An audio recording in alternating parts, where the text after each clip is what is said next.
नमस्कार साथियों, आज फिर मैं आप लोगों के लिए एक नया वीडियो लेकर आया हूँ। मुझे उम्मीद है कि ये वीडियो आप लोगों को बहुत ही पसंद आएगा और आपके जो कंपटीशन एग्जाम्स होते हैं उनमें बहुत ही आपको महत्वपूर्ण क्वेश्चन सॉल्व करने में मदद करेगा। तो आज आइए हम पढ़ते हैं फ्रैक्शंस या भिन्न के बारे में। भिन्न क्या होते हैं?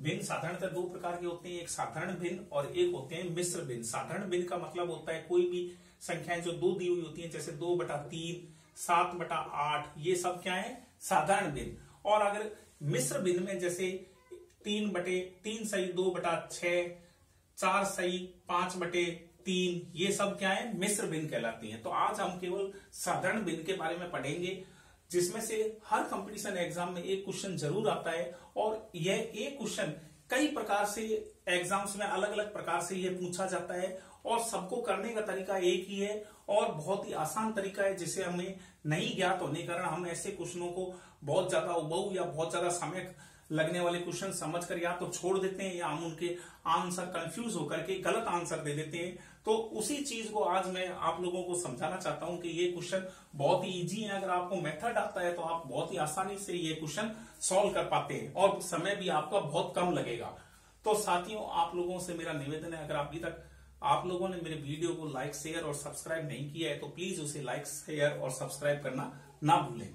तो आइए आज हम क्वेश्चन देखते हैं कि जैसे यह क्वेश्चन दिया हुआ है 22/25, 52/58, 42/46 और 94/106।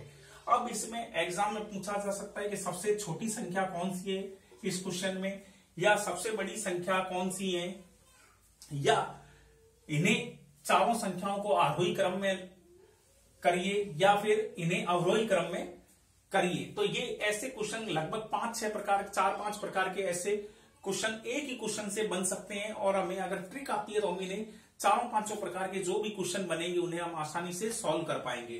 तो आइए आज हम देखते हैं। जैसे ये क्वेश्चन है 22/25, 52/58, 42/46 और 94/106। अगर इन्हें हम पूछा जाए सबसे छोटी संख्या इनमें से कौन सी है तो हमें करने में बहुत ज्यादा समय लग जाएगा और पॉइंटों में आंसर आने के कारण हमारी कैलकुलेशन भी गलत हो सकती है और हम गलत क्वेश्चन कर सकते हैं आंसर।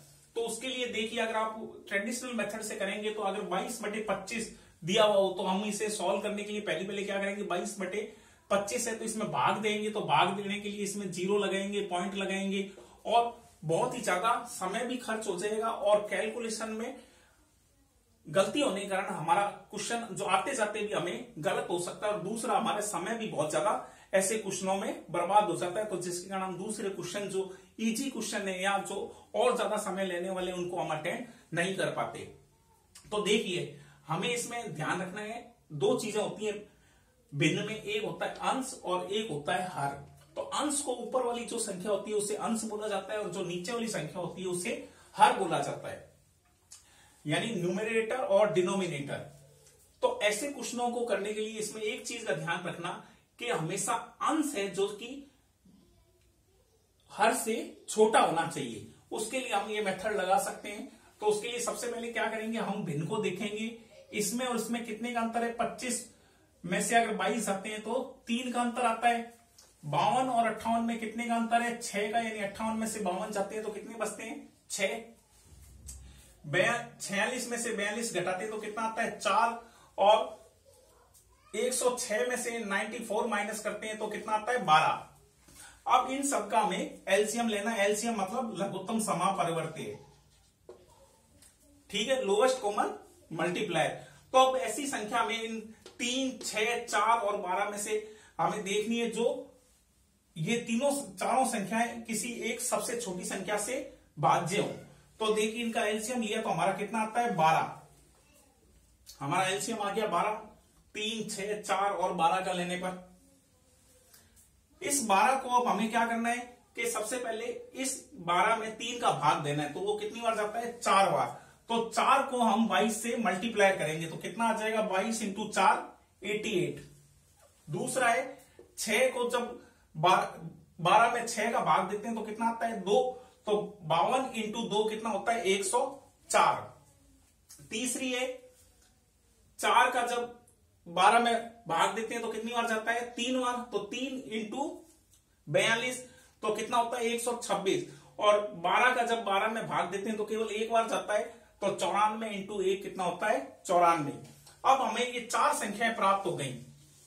अब हमें कुछ भी नहीं करना है और बस केवल इतना देखना है कि इनमें सबसे छोटी संख्या कौन सी है। तो हमें मालूम है कि सबसे छोटी संख्या 88 है, तो ये तो क्या हो गई सबसे स्मॉलेस्ट नंबर। सबसे बड़ी संख्या कौन सी आई 126, ये क्या हो गई लार्जेस्ट नंबर। यानी कि एक ही क्वेश्चन में 2 आंसर हमको मिल गए, यानी 2 प्रकार के प्रश्न बन गए और दोनों के हमें आंसर मिल गए। अगर पूछ लिया जाए सबसे छोटी संख्या कौन सी है, तो 22 इंटू 4 बराबर 88 आया, तो सबसे छोटी संख्या इनमें से कौन सी होंगी, इन चारों में से 22/25।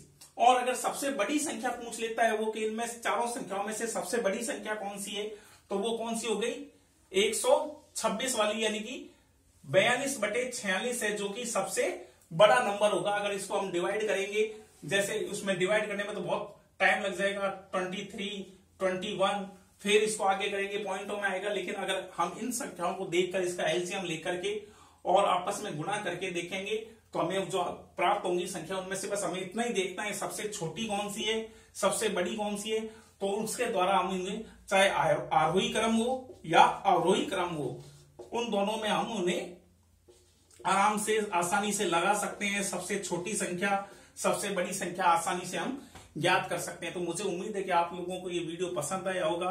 अगर पसंद आए तो साथ ही और लाइक शेयर और सब्सक्राइब करना ना भूलिएगा। धन्यवाद।